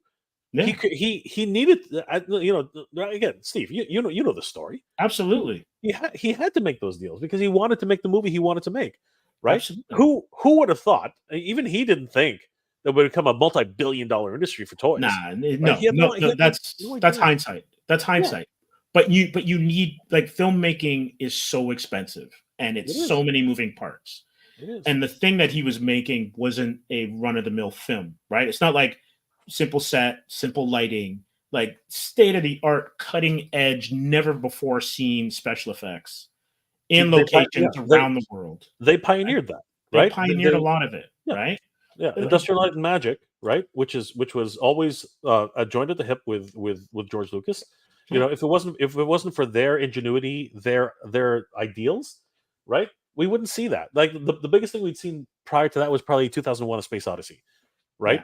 Yeah, and that was more. That was less. That was less. That was more. No matter what, that was just more of another director who had a vision, right? Yeah, Stanley Kubrick, right? But George Lucas had something that he had a clear vision. And the problem is, even the people who he had hired at the time, if you look at the documentaries that were running around that time, even the people he had hired, were traditional cinematographers, and they're like, no, you tell me what to do, and I'll do it. And what they came up with was something that George was like, no, I can't do this, right? This is not the film I wanted to make. He literally brought in his wife at the time, recut the film the way he wanted to do it, and that led into its own set of problems. But at the end of the day, he had a very clear vision of what he wanted to do, and thank goodness for that, right? And thank goodness he had the foresight to let other directors take the helm after the fact, because again, those made the film arguably better, right? But but also too, though, right? There's only so much time in the day, and you can see it with like your favorite TV shows, especially back before, like, let's just go to like HBO. We're not even talking about streaming, but just HBO for cable and regular network television. When you have a showrunner that starts with a show, the show changes as soon as they leave. Even if you've got people that have worked underneath them and you can leave the blueprints there, that singular vision is important to keeping the flavor and the charm and that je ne sais quoi that we can't really quantify to make something special. That's why, like, manga is so special, because it's like it's one or two dudes or dudettes just making their product and churning it out over years. It's not like 15 books and then we're doing the next 30 with somebody else or 5 with somebody else. And that's how you then get this kind of diluted kind of vision that doesn't make the original fans happy. And that's basically like Lucas had to divest himself in making the movies, because guess what? As a creator, yeah, Star Wars is great, but I want to do this Indiana Jones thing. Can't do them both. Yeah, exactly. Right? Yeah, 100%. Omega 579. George trusted the wrong person with LFL. Star Wars, Indy, and Willow all worse than what he left. Yeah, Lucasfilm. That's what we were saying. Yeah. We're on the same train there, 100%. I mean, I watched Willow as far as I could, and I honestly, it was just a weird show overall. I didn't really mind the last Indiana Jones film. I thought it was okay. They were trying to do a send off for, and even then they sort of still left it open. Derek Kuto, if they make a Darth Maul movie with him running things with his brother in Lotho Minor, I'd watch it. So yeah, but we already know where that ends. Yeah. You know what I mean? So, it's interesting. Crimson Dawn. I mean, where would that have gone? Like obviously they're a syndicate, right? They're a mafia, if you will, right? So yeah, it would have been interesting. And that's actually, so there's another thing. That's actually where Solo was supposed to go, right? We were supposed to find out what happened to Crimson Dawn, right? But again, it was a side effect of what was happening at the time, right? I think that's probably the easiest way to explain that. And that I can't remember his name, but that actor had a hard time filling Harrison's shoes. Yeah, right? It's hard. It's hard. Really is hard. Bernie is feeling really strongly about this. The downfall of Star Wars to me was when George Lucas released Star Wars 4, 5, and 6 into theaters, adding new content. Oh, that's right. I do remember that. Yeah, as George said, his Star Wars was like a child. Hence, you saying you don't sell your children. I hear you, Bernie, but that's a saying. You know what I mean? And I know where you're coming from with that. But the reality is that, and I will echo Jeff Morris. Yeah, a movie franchise is not a child. Like when you go into making these things, you go in with the intention of making money. I mean, like again, George had a vision for the first Star Wars movie, the first trilogy, and that was just to further his career. You know what I mean? Like, and afterwards he made Willow, which was a nobody who would have really thought a movie about a bunch of foreshortened people would have actually been a success. You know what I mean? Who would have? Oh wait, there are hobbits out there too, right? But again, like this is the thing, right? On paper, when you pitch, if you pitch that to a studio that's not yours, Lucasfilm Entertainment, if you pitch that to a studio and say, "Hey, I want to make a story about I'm just gonna say it, a midget sorcerer," right? They're gonna be like, "Who? What? What are you talking about?" Right? Like that's usually the thing here, the response you're gonna get, right? Instead, what an amazing film, right? That's actually what came out of that. And how did that happen? Because he funded a lot of it himself. You know what I mean? Like there was a lot of. He also had the juice, right? Yeah, like he had the money as well as clout. You drop something like Star Wars, man, you can make almost anything. Pretty much at that point, absolutely 100%, right? Indiana Jones, that was actually easier because again, it's about a dude going around the world with again serials, right? Made off of those like 1940s, 1930s serials. Exactly, right? And then you get something like the Star Wars Christmas special. What the hell happened there? You know what I mean? That's first appearance of Boba Fett, though. Yeah, exactly. But that's where you're and Chewie's wife. We never see her again. Yeah, but that's corporatism, right? That's where you're selling something absolutely. To CBS or NBC or whoever it was, and say, hey, how about you give me $1 million to do this? And then it's like, oh yeah, sure, take it. You know what I mean? That's where the old stereotype of like the mogul in a chair going, yeah, but we need this. Right? Groucho Marx, you know what I mean? Yeah, exactly. Bernie, you know what? I will say where he's directing it, American Graffiti.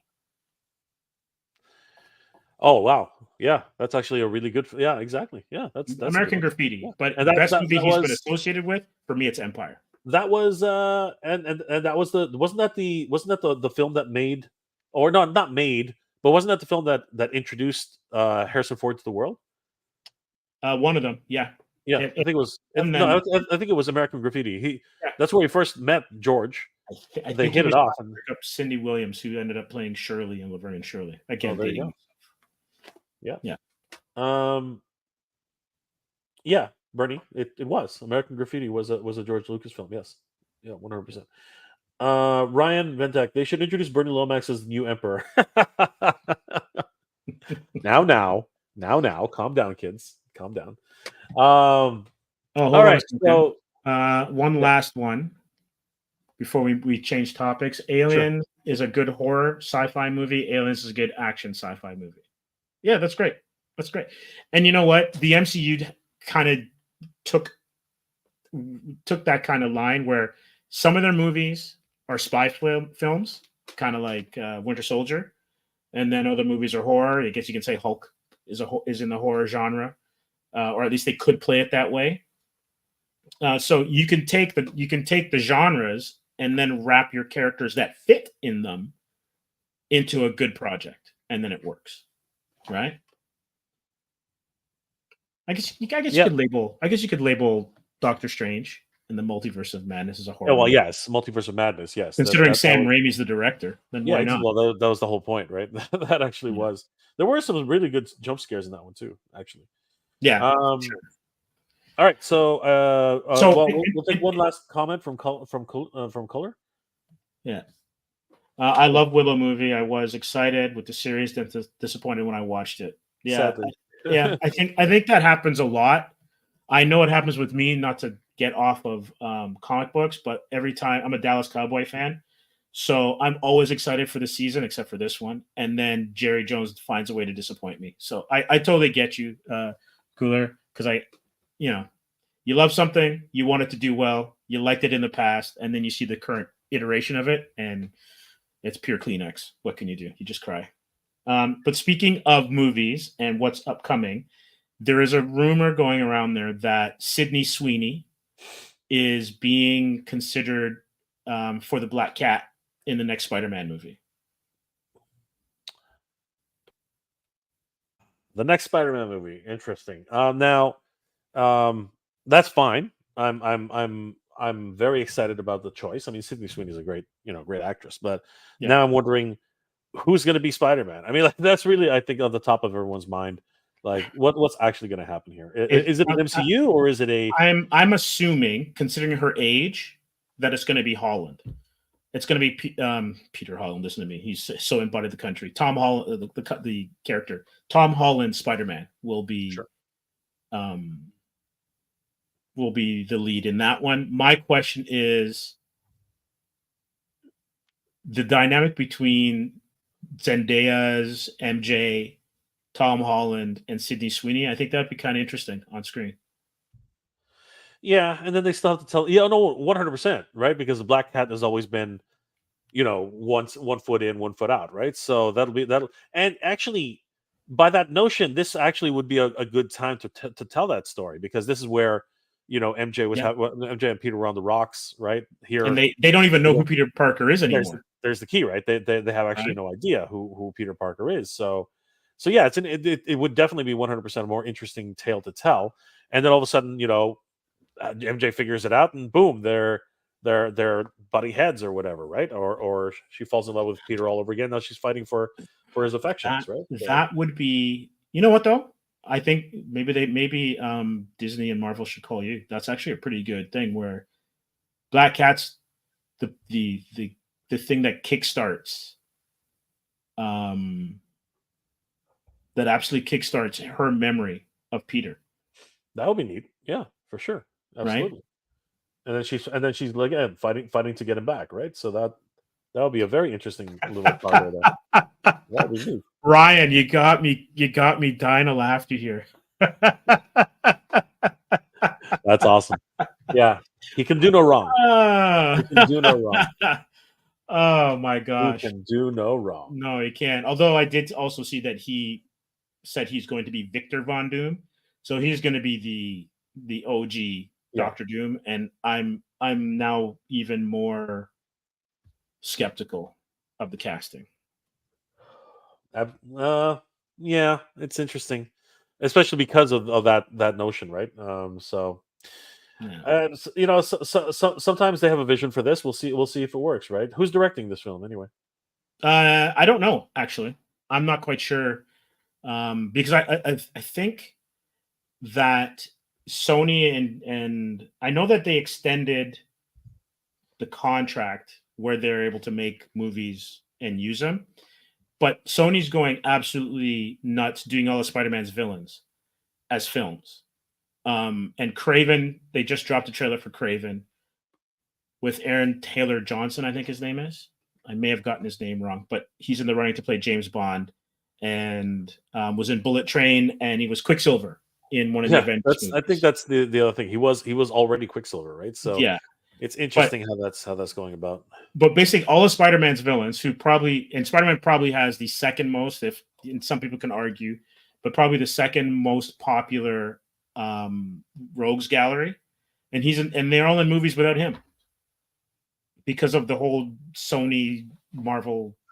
Yeah, it's the rights. They have to keep pumping out these movies, which are connected to Spider-Man somehow, in order to keep the renewal of the license. Because if they, somewhere in there it says, it's not in perpetuity, so it has to be like every 10 years. If they don't make a movie, they're or whatever it is, 5 years or 10 years, the rights were sent back to Marvel. So yeah, it's again. You gotta love lawyers. Lawyers make everything so much fun. Yeah, for 14 Orgy. That name will always get me, man. You're killing me, bro. Nobody said Peter. Nobody said Peter can have both, though.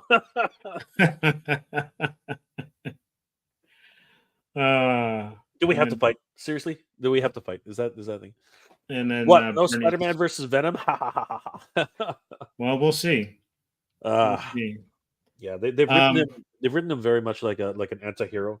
The problem is he's a bit too much hero than anti, so it's kind of that way. That's what happens when villains have to like headline their own movies, right? Yeah. They can't actually be bad. Yeah, but what needs to happen is that Venom has to really want revenge on Peter. I think that because of how he feels about him in a different universe or whatever. But I guess we'll find out, right? I mean, they alluded to that at that little bonus scene in the bar. Yeah. So. Either in the bar or something that he saw something on TV. Something. Yeah, like no, he was. It was his. He went from a crappy apartment in one universe to a hotel somewhere in. Yeah, at a resort or something. Yeah. So it was one of those. It's a bonus scene at the end of the day, and of course we know that those bonus scenes don't actually hold water. They retcon them all the time.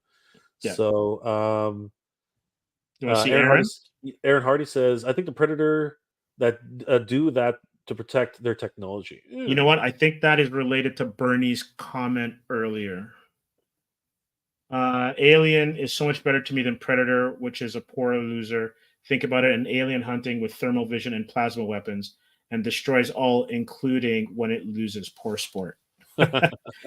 Yeah, so according to Aaron, that's how you protect your technology? Your technology. I don't disagree. I mean, like the Romulans have done it. They blow up their ships all the time if they get captured, right? And it's not unheard of. It does happen.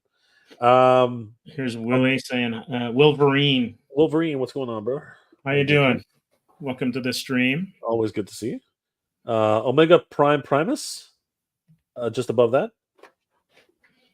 Russo brothers be back directing the 2 Avengers movies. Oh, this is true. Yeah, and I think that is part of the stipulation as to why RDJ signed on the dotted line.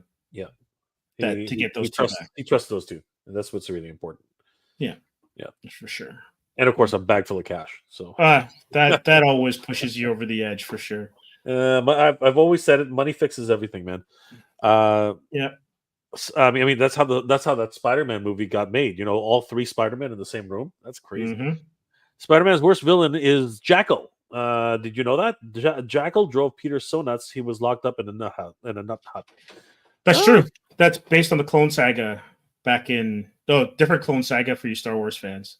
But that's back in the day when there was a clone of Spider-Man from the 70s, and then he made his reappearance in the 90s, and then Marvel's brilliant kind of marketing scheme was to then let you think that the Peter Parker you'd been reading since 1977 or something was actually the clone. Yeah, it's an interesting twist, but Ben Reilly has been put back into his proper spot. That's Peter Parker's clone. Yep. Yeah. Yeah. Always trying to come up with new ideas, and that's actually why the things are the way they are. Absolutely. What's going on, figuratively speaking? Good to see you, brother. Always good Yeah. to see the figuratively. Welcome. Speaking of comics, right, and then we'll get to Superman in a second. I'm just going to go full screen on me here. Sure, go for it. I went to the local comic book store by me in Toronto called Red Nails, and my buddy Vito and the owner Ed let me know that these two books, well, this is actually just number one of a new Wolverine series by superstar artist Greg Capullo. So this one is the regular cover. I'll pull it back here. I feel like John Candy from the old SCTV days. So this is called Wolverine Revenge. So there's a regular edition, and then there is the Red Band edition. And basically what it is, it's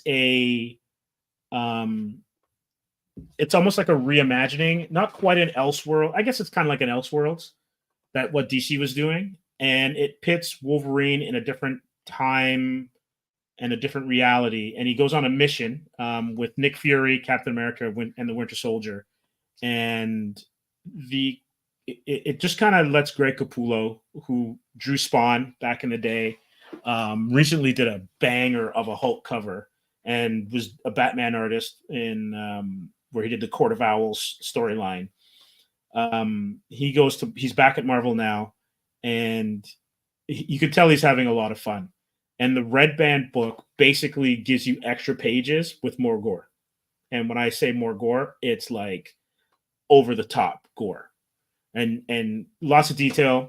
The colorist probably just had a field day putting it in, but it'll be interesting because I think it's a 5-issue miniseries. And the first one dropped today. I gave it a quick read. It's enjoyable. And it's one of those ones where you can kind of like get rid of continuity and just enjoy it. I like the idea of a Red Band version. That's actually kind of neat. Like, that's not usually something you do in comics because, again, yeah. But I guess these days, printing is cheap enough where you can pretty much try something like that. So, have you read them both yet, or is it? I read them both, and the interesting thing is that the Red Band version. Let me get this straight. So the Red Band version came in a plastic bag. Really? Yeah. So you couldn't open it. Protecting the children. Yeah. It's about the children, right? It's for the kids. It's about the kids. Like kids read comics anymore. Jesus. Right. Exactly. And if they played any first person shooter, they've seen way more guts and gore for sure. Right. So it's not a big deal. But definitely it's something that I'll take a look at for I guess next month when it comes out. I'll follow it. And it's got some unexpected twists, right? Foes are friends and friends are foes. And so it's just a really interesting take on the character. And it looks like Jonathan Hickman, who's writing it, Greg Capullo on pencils, and I think Townsend is the inker. They're all just having a blast. It's a top-notch production from letterer and colorist all the way down. So it'll be interesting to see how everything plays out. Yeah. As always, I'm and is it a miniseries? Like how? Yeah, self-contained miniseries. It's kind of interesting because there's and I'm not sure if they took inspiration from this, but legendary X-Men artist John Byrne, he actually was continuing to draw X-Men comics for himself, and he just post them online, so you can find them online. If there are any John Byrne fans in the chat, and you can post it, like he was posting online, and so like Alpha Flight was in it. They're in the Savage Land. Characters that he wanted to keep alive ended up being alive. So it's almost like the continuity of the book after he left. Don't worry about that. He's doing his own fanfic. and he still can draw like nobody's business. Like the book looks great, the pencils look great, and I know fans have been screaming for him to put them into to compile them, right? Yeah, and they look great without a doubt. The pencils, and so he's a pretty good plotter. Like I would probably argue that after Kirby, he is the next greatest creator in terms of pencils, visuals, and writing. Because Stan gets a lot of credit for the writing, but like the Marvel method, a lot of it was put on to the artist, and Kirby's level of creation when it comes to character creation is unbelievable. And John Byrne did the same, whether it was with X-Men, FF, Alpha Flight, when he rebooted Superman in the mid 80s, in that Man of Steel, and it kind of depowered him and changed the Silver Age version of the character. And actually, Toy Binging makes the same comment that I was just doing. His Man of Steel was a great origin story. Absolutely. And so this Wolverine kind of takes that as inspiration, where not the Man of Steel stuff, but the stuff that Byrne's doing with X-Men. And it's like, I want to tell this kind of story unencumbered by continuity and just have some fun with characters, right? It's kind of like what Marvel used to do in What If as a comic, as opposed to like the animated series. Yeah. So if there are any comic book fans in the house, go check this one out. It's really, really good. So, and then I think we were going to talk about Superman at the yes. So we're going to finish up with Superman. It just finished wrapping. It wrapped this week, and that now means if they're going to be releasing in 2025, I think it's July, that gives them almost a year for post-production. So this movie's going to look great. I'm not sure it's going to be great, but giving the VFX artists that much time,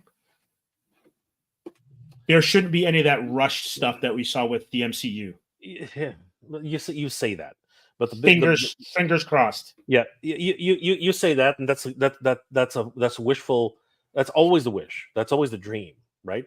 But I think the fundamental problem with the industry is that Hollywood doesn't pay its visual effects artists what they need to be paid in order to do their job right. It's pay and time. There's just the reality. Like it's my understanding that many a special effects house has gone bankrupt just on the because of the whole bidding process. You know, in order to work in the Hollywood machine, you have to come under a certain bid, and that's the problem. Because like again, they're not being allowed to quote for a job. They actually need to bid for a job, right? Yeah. And when you get into that situation, every studio is basically going to say you can do better, you can do better, you can do better, right? And they're literally just killing these poor, for the most part, freaking effects monkeys. That's the way they treat them, right? It's absolutely freaking terrible, right? Yeah. So my hope and my dream is that yes, the special effects are going to be good and on budget, but then of course you get that same situation where the Flash. Oof. Yeah. I mean, seriously. Forget the fact that they had to redo it a couple times and this and that, whatever. But I'm sorry, the Flash was just rough.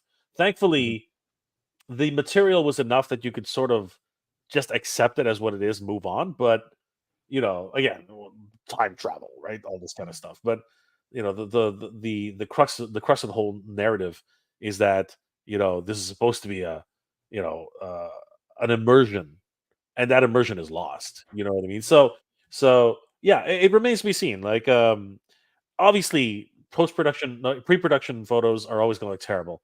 I mean, that's the whole reason why they're. I mean, you're shooting it from like 600 feet away. You know what I mean? With a lens which is like this big, at an angle which like so Yeah.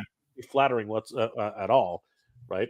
I mean, even if you look at some shots from Henry Cavill when he was doing his pre-production, the suit's glued onto him, but not every angle is flattering, right? And the cape was CG and all Yeah. that kind of stuff, right? Exactly. So Yeah. you know, But we'll leave on this note because I think this was interesting. So you know how Warner Brothers deep sixed a whole bunch of their potential. I think there was a Scooby-Doo movie. There was the Batgirl movie. Someone asked Michael Keaton how he felt about Batgirl. the original Batgirl. Okay. No, Oh yeah. the Batgirl movie. And he goes, Michael Keaton says he doesn't really care that Batgirl got canceled. No, I didn't care one way or another. Big, fun, nice check. I mean, she did get paid for the role. You know, Yeah, what I everyone mean? got paid, Yeah. right? You would get paid, but that's for some people, that is a resume piece to say that you worked on a Warner Brothers Batman associated film. This is true. But here's the Right. thing: it does exist. They don't just destroy the film. It's there. It's in the archives. You know what I mean? So you never know. They might pull it out and dust it off. It does that stuff does actually look at the Snyder cut. The Snyder cut is the let's put it this way. The Snyder cut is the dream of every director who's never had their film actually put to put to cellulite. You know what I mean? It is the hope and dream of every, because you know it's somehow by some miracle it got out there, right? And the thing is, somebody could go into Warner Brothers, steal the film, and actually put it on the market. That happens too. I'm know what I mean? sure. I'm sure it's ripped. Someone ripped a copy somewhere and is just Absolutely. waiting. Absolutely. Because if There that will FF movie saw the light of day, the early '90s in Roger Europe Corman somewhere, one, yeah. then that Batgirl is somewhere. Yeah, and didn't they put that on DVD somewhere? I'm pretty sure it's. Oh, being you sold go to for- conventions? Yeah. Back in the day, you could find that at a convention, no problem. Yeah. That was VHS or DVD burned for sure. Convention Yeah. contraband. So there's always hope, everybody. You know, it's all built on hope. Yes, for sure. Well, Jay, I want to thank you for another amazing episode. I want to heartfelt thanks to everyone who was in the chat. That was one lively chat group. It was unbelievable, the back and forth. Great points. It was civil. Loved it. Love when you guys chime in and give us your 2 cents. It's perfect. 100%. It's a lot of fun. Thanks, guys, for being here. And again, we can all have great conversations. We don't have to. We don't have to agree. We can agree to disagree. That's the nature of actually having a discussion. So thanks, guys. All right. So from Steve, I'm out. Keep it indie. Jay. Good journey, everybody. Geek All proud. right.